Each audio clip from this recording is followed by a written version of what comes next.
The new technology, there's endless people doing it. Nobody is doing what we're doing. Yeah. So we, in a sense, we have no peers. There's sort of, we're in competition against with no one else,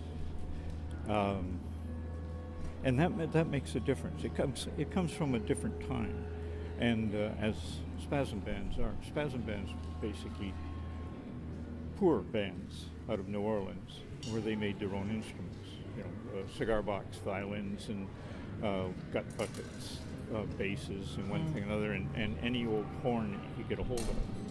And that's more what we're into. Well, you've seen it. There's lots of tech people out there. Yeah. And most of them sound all the same. Nobody sounds like us. I think that we can have a skeptical attitude to technology, and it's in some ways easy to look at the state of the planet and the amount of waste and the kind of pace or the way that we've developed such a disposable culture and feel really kind of depressed about that, and I do lots of times. At the same time, I kind of don't necessarily want to sort of blame technology, because I think that if it wasn't technology, I mean, we could also look at gun violence, that sort of thing. Like there's a lot of human productions that I think oftentimes we see actually working in a kind of disservice to the human. So I think we could also look at all the ways that technology has helped sustain and improve life. And so I wouldn't want to see it as a kind of a good or bad, a yes-no kind of situation. But I'm absolutely conscious of the fact that the kind of disposable society we have, in part, is driven by technology. There's a certain amount of humanness lost in technology, and often it's like a cheap synth. You can't go wrong. You can play anything, and it always sounds sort of good. Yeah. There's that aspect to it.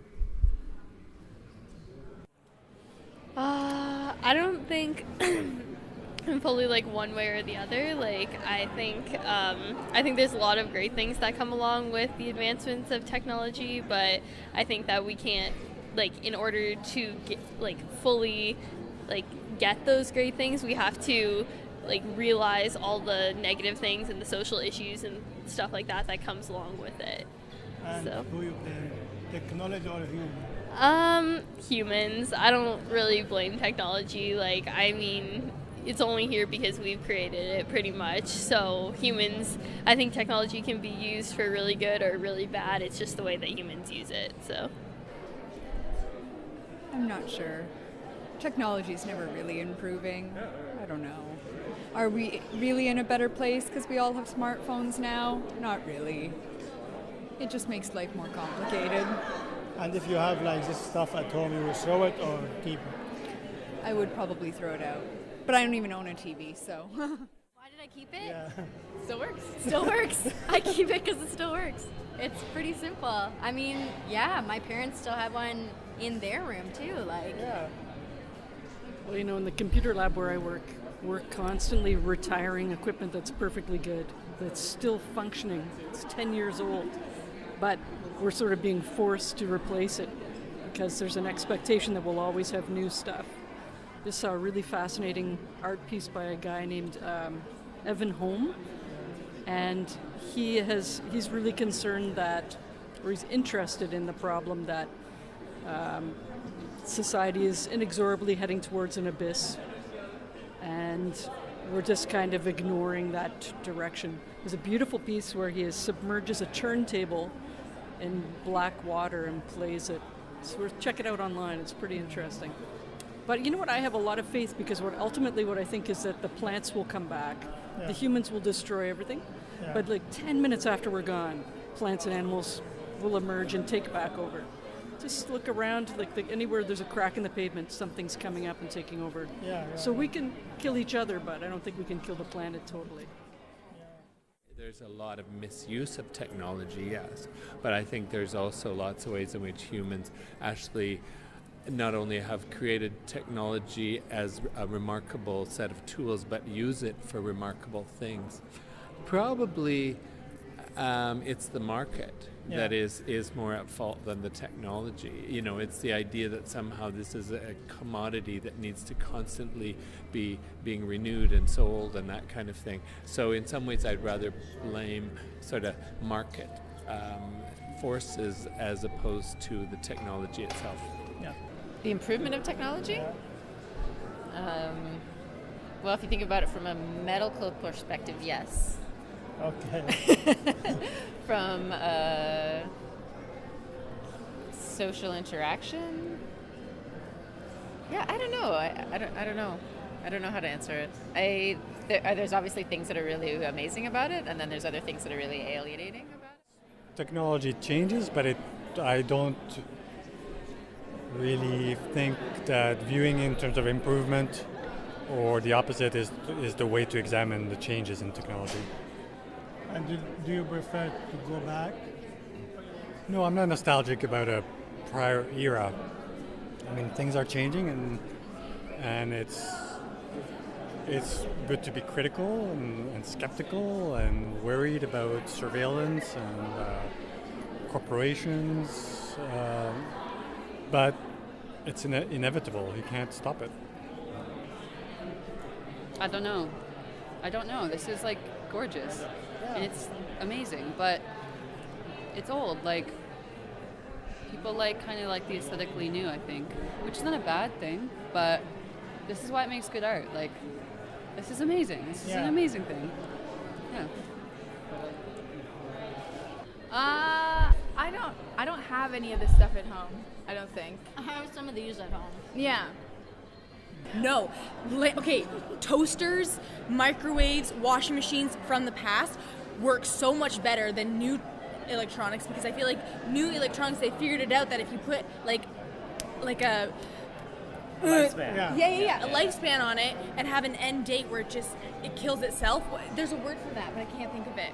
I forget what it is too. Yeah. But you know what I'm saying? And they do that.